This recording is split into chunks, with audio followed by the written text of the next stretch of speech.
నమస్తే శ్రీ మాత్రే నమః శ్రీ కృష్ణాయ నమః. మనకి ఖగోళంలో ఎప్పటికప్పుడు మనం ఏం ప్రస్తావించుకుంటాం? యోగాల గురించే ప్రస్తావించుకుంటాం. ఆహ్, రోజువారీగా దిన ఫలితాలు చెప్పుకోవడం అది కామన్. లేదా మాస ఫలితాలు చెప్పుకోవడం అది కామన్. కానీ యోగాల గురించి చెప్పుకోవడము, ఎవరెవరికి ఏ యోగం వర్తిస్తుంది, ఆ యోగంలో మేమేం చేయాలి, ఏం చెయ్యకూడదు, ఆ యోగంలో ఏం లాభాలు వస్తాయి అనే క్యూరియాసిటీ గానీ, అనే ఉత్సాహం కానీ, లేదా అంటే కొంత టెన్షన్ కానీ ప్రతి ఒక్కళ్ళకి ఉంటుంది కదా! అయితే దానికోసమే నేను ప్రత్యేకంగా యోగాల గురించి మాత్రమే మీకు తెలియపరుస్తాను. అయితే ఇప్పుడు మనకి అక్టోబర్ నెలలో సెప్టెంబర్ మధ్య నుంచి అక్టోబర్ నెలలో మనకి 3 రకాల రాజయోగాలు గోచరిస్తున్నాయి. అయితే ఈ రాజయోగాలు సెప్టెంబర్ నెల నుంచి అక్టోబర్ నెల ఈ 40 రోజుల కాలము 40 అంటే 12 తర్వాత 21 నుంచి సెప్టెంబర్ 21 నుంచి అక్టోబర్ నెల మొత్తంగా అనగా అక్కడ ఒక 30 రోజులు, ఇక్కడొక 18 రోజులు. ఈ మొత్తంగా మనకి 48 రోజుల పాటు విశేషమైన ఫలితాలు ఇవ్వబోతున్నారు. అయితే ఇవి పా మనకి అందరికీ ఒకేలా ఉంటుందా అంటే, అందరికీ ఒకేలా ఉండదు. కొన్ని రాశులకి మంచి పరిస్థితులు, కొన్ని రాశులకి మిశ్రమ పరిస్థితులు, కొన్ని రాశులకి గడ్డు పరిస్థితులు ఉండే అవకాశం ఉంది. అయితే ఈ ఇంపాక్ట్ మనకి మనుషుల మీదేనా? లేదంటే దేశకాలమాన పరిస్థితుల మీద కూడా ఉంటుందా అంటే కనుక, అందరి మీద ఉంటుంది. పశుపక్షాదులు, దేశం మీద, మనుషుల మీద, ప్రతి ఒక్కళ్ళ మీద ఆ ఇంపాక్ట్ ఉంటుంది. మనుషులం కాబట్టి మనం తెలుసుకుంటాము. మరి పశుపక్షాదులు దేశానికి ఎలా తెలుస్తుంది అంటే, దేశానికి సంబంధించినటువంటి విషయాలు కూడా మన పంచాంగకర్తలు సవివరంగా తెలియచేశారు. అయితే ఇప్పుడు మనకి అక్టోబర్‌లో ఈ గ్రహ సంచారాలు రాబోయే అంశాలలో ఎవరెవరు ఎలా ఉండబోతున్నారు అనేది కనుక చూసినట్టయితే, సూర్యుడు కన్యా రాశిలో తులా సంచారం చేస్తూ అక్టోబర్ 17న తులలో ప్రవేశించి అక్కడ ఆహ్, అంటే మనకి స్థిరంగా ఉండిపోయే అవకాశాలు కనబడుతోంది. అలాగే బుధుడు, శుక్రుడు, కుజుడు, గురుడు, శని కుంభరాశిలోను, తర్వాత రాహు మీనంలోను సంచారం చేస్తూ ఈ గ్రహణం మనకి అక్టోబర్ నెలలో సెప్టెంబరు 21 నుంచి మనకి గ్రహణం కూడా రాబోతోంది. ఆ గ్రహణాల ఇంపాక్ట్ కూడా మనకి దీని మీద పడే అవకాశం ఉంది. అయితే 3 శక్తివంతమైన రాజయోగాలు ఏమిటయ్యా అంటే కనుక, ఒకటి గజకేసరి యోగము మనం ఇందాక చెప్పుకున్నట్టు, అంటే గత వీడియోలో చెప్పినట్టు గజకేసరి యోగము, ధనయోగము, దీంతో పాటు రాజయోగం కూడా మనకి రాబోతోంది. అయితే ఈ 3 కలిసి ఒకే రకమైన ఇంపాక్ట్ ఇస్తాయా అంటే, కొంతమందికి ఒకే రకమైన ఇంపాక్ట్ ఇవ్వచ్చు. మరికొంతమందికి మిశ్రమ ఫలితాలు ఇవ్వచ్చు. అయితే ఎవరెవరికి ఏమి ఫలితాలు ఇస్తున్నాయి అనే అంశం చూసినట్టయితే గనక, ముందుగా దేశ కాలమాన పరిస్థితులు తెలిసేసుకుందాము. అయితే దేశ పరిస్థితి చూసినట్టయితే కనుక, దేశంలో రాజకీయ పరిస్థితి అకస్మాత్తుగా కొన్ని కొన్ని రాజకీయ నిర్ణయాలు తీసుకోవాల్సిన పరిస్థితి ఏర్పడడంతో పాటు ఇవి యొక్క దేశాన్ని ప్రభావితం చేసేటట్టుగా కూడా ఉంటాయి. అయితే రాజకీయ కూటములు, విస్తరణలు, సంస్కరణలు కూడా ఈ సమయంలో ప్రవేశపెట్టవచ్చు. ఆర్థికంగా చూసుకున్నట్టయితే గనుక మనకి స్టాక్ మార్కెట్‌లో ఫ్లక్చుయేషన్స్ ఒస్తాయి. హెచ్చుతగ్గులొస్తాయి. అంటే మన బంగారం ధరలు పెరగడము, మళ్ళా తగ్గడము, మళ్ళా పెరగడము, తగ్గడము. ఇట్లాంటి అనిశ్చితమైన పరిస్థితులు ఏర్పడతాయి. ఐటీ సాఫ్ట్‌వేర్‌లు కూడా కొంత ఫ్లక్చుయేషన్‌కి గురి అయ్యే అవకాశాలు, కొంతమందికి ఐటీ ఉద్యోగాలు కోల్పోవడము, ఇలాంటి అనిశ్చితమైన పరిస్థితి, స్థిరము లేని పరిస్థితి కనబడుతుంది.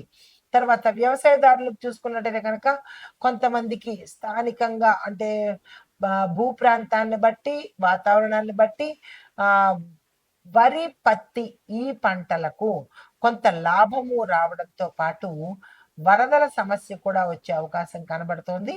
అది ప్రాంతాన్ని బట్టి మళ్ళా అందరికీ కూడా ఈ సమస్య ఉండదు. న్యాయరంగంగా చూసినట్టయితే కనుక కొన్ని తీర్పులు పెండింగ్ పడిపోవడము, మరి కొన్ని తీర్పులు బయటికి వెలువడే అవకాశము కనబడుతోంది. పాత రాజకీయ కేసులు కూడా కొత్త మలుపులు తిరుగుతూ బయటకు వచ్చే అవకాశం ఉంది. తర్వాత వాతావరణ పరిస్థితి చూసినట్టయితే కనుక అకాలంగా ఎండ ఉన్నట్టే ఉండడము, అకాలంగా వర్షాలతో పాటు వరదలు కూడా వచ్చే అవకాశము కొన్ని ప్రాంతాల్లో గోచరిస్తోంది. అయితే కొన్ని ప్రాంతాలలో వరదలతో కొన్ని రాష్ట్రాలు ఇబ్బంది పడేటట్టుగా కూడా కనబడుతోంది. అయితే సామాజికంగా ఎలా ఉండబోతోందంటే, ఆధ్యాత్మిక పరంగా ప్రజలు ఎక్కువగా పార్టిసిపేట్ చేయడము, ఈ గ్రహణాలు, తర్వాత సూర్యగ్రహణము, తర్వాత రాబోయే చంద్రగ్రహణము, దీంతో పాటు అమ్మవారి ఉత్సవాలు, గణేష ఉత్సవాలు, ఇలాగ ఆధ్యాత్మిక పరంగా ప్రజలందరూ సంతోషంతో వాళ్ళ కష్టాలన్నీ పక్కన పెట్టి సంతోషంతో పార్టిసిపేట్ చేయడంతో పాటు ఆ దానికి సంబంధించినటువంటి పరిహారాలు చేసుకుంటూ, అంటే ఒక ఆధ్యాత్మికమైన వాతావరణం అనేది కనబడుతోంది. ఎక్కడ అల్లర్లు కానీ గొడవలు కానీ లేకుండా ప్రశాంతమైన వాతావరణం గోచరిస్తోంది. అయితే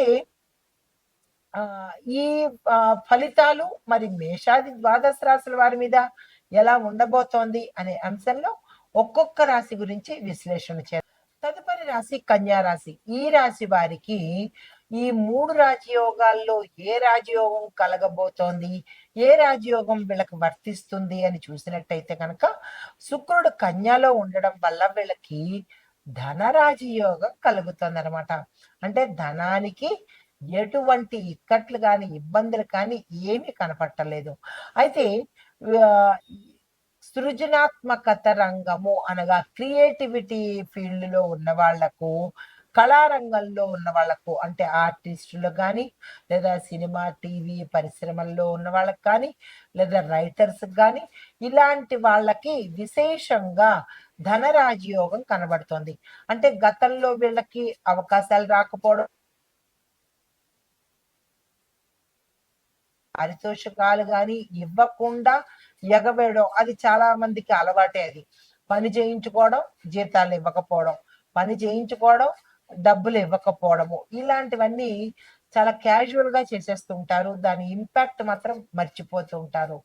కాబట్టి అలాగే ఎవరైతే ఆ అవస్థ పడుతున్నారో వాళ్లకు ఈ సమయంలో అక్టోబర్లో అన్నమాట విశేషమైన ధనము రావడం అనేది జరుగుతుంది. అవకాశాలు కూడా వస్తాయన్నమాట. అయితే ఐటీ రంగంలో ఉన్న వాళ్లకు ప్రమోషన్స్ రావడము, మీకు పారితోషికాలు పెరగడము, దీంతో పాటు కొత్త కొత్త ఆఫర్స్ వస్తాయి. కొత్త ప్రాజెక్టులు కూడా వచ్చే అవకాశం ఉంది. ఆ ప్రాజెక్టులు కూడా లాంగ్ టర్మ్ ప్రాజెక్టులు, ఏదో 1 year 2 years అని కాకుండా లాంగ్ టర్మ్ ప్రాజెక్టులు వస్తాయి. అవి తీసుకునే ప్రయత్నం చేసుకోండి. అయితే ఆరోగ్యపరంగా చూసినట్టయితే కనుక తాత్కాలికమైన సమస్యలే తప్ప పెద్దగా అనారోగ్య సూచనలు కనిపించట్లేదు. ప్రయాణాలు లాభిస్తాయి.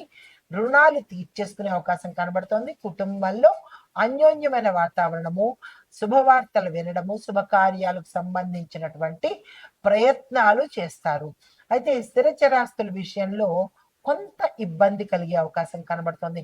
అంటే దగ్గర దాకా రావడము, కోర్టుల్లో వాయిదా పడ్డము, అది ఏదో చిన్న జాతక దోషం వల్ల కావచ్చు, లేదా అంటే ఏదైనా చిన్న ఇబ్బంది వల్ల కావచ్చు, మీ దాకా రాకుండా మధ్యలో మళ్ళా తిరిగి పోస్ట్ పోన్ అయ్యే అవకాశాలు ఎక్కువ కనబడుతున్నాయి. ఈ విషయంలో జాగ్రత్తలు తీసుకోండి. అయితే మీకు చెప్పదగిన పరిహారము శుక్రవారం రోజు, అనగా మనకి ఈ సమయంలో ఎన్ని శుక్రవారాలు వస్తాయో అన్ని శుక్రవారాలు కూడా గోవులకు పచ్చగడ్డి ఇచ్చే ప్రయత్నం చేయండి. అదే పెద్ద బ్రహ్మాండం కాదు. బంగారాలు కేజీలు కేజీలు ఇవ్వమనటం లేదు. ఆవుకి ఎంత తింటుంది దానికి సరిపడా గడ్డిని కనుక ఇచ్చినట్టయితే మీకు చాలా మంచి జరిగే అవకాశం కనబడుతోంది. ఈ విషయంలో పీనాస్థనం పడకండి, దానంగా ఇచ్చే ప్రయత్నం చేసుకోండి. అయితే మొత్తం మీద ఈ సమయంలో మనకి 3 యోగాలలో కొంతమందికి కొన్ని యోగాలు, కొంతమందికి అన్ని యోగాలు, కొంతమందికి ఏమీ కలగకపోవడం అనేది గోచరిస్తోంది. అయితే ఓవరాల్ గా చూసినట్టయితే కనుక అక్టోబర్ 6, 20 ఈ 2 డేట్లు గుర్తుపెట్టుకోండి. చంద్రగ్రహణ ప్రభావం గతంలో ఉండడం వల్ల కొన్ని ముఖ్యమైన నిర్ణయాలు మీరు వాయిదా వేయవలసిన పరిస్థితి ఏర్పడుతోంది. తర్వాత మొత్తం మీద చూసినట్టయితే కనుక ఈ 3 రాజయోగాలు ఆర్థికంగా ఉత్సాహము, రాజకీయంగా మార్పులు, వ్యవసాయ పరంగా లాభాలు తెచ్చిపెట్టేటట్టుగా గోచరిస్తోంది. అయితే మరి వ్యక్తిగతంగా ఎలా ఉండబోతోంది? ఏ రాశులకు గౌరవాలు ఏర్పడతాయి? ఏ రాశులకు ధనయోగం కలుగుతోంది అనేది ముందుగా మీకు చెప్పడం జరిగింది. అయితే కొన్ని రాశుల వాళ్ళకి పదవి, ధనము, గౌరవము, సౌఖ్యము ఇవి మాత్రం కలిగేటట్టుగా కనబడుతోంది. ప్రతీదీ మీకు సవిస్తరంగా తెలియజేశాను. నమస్తే.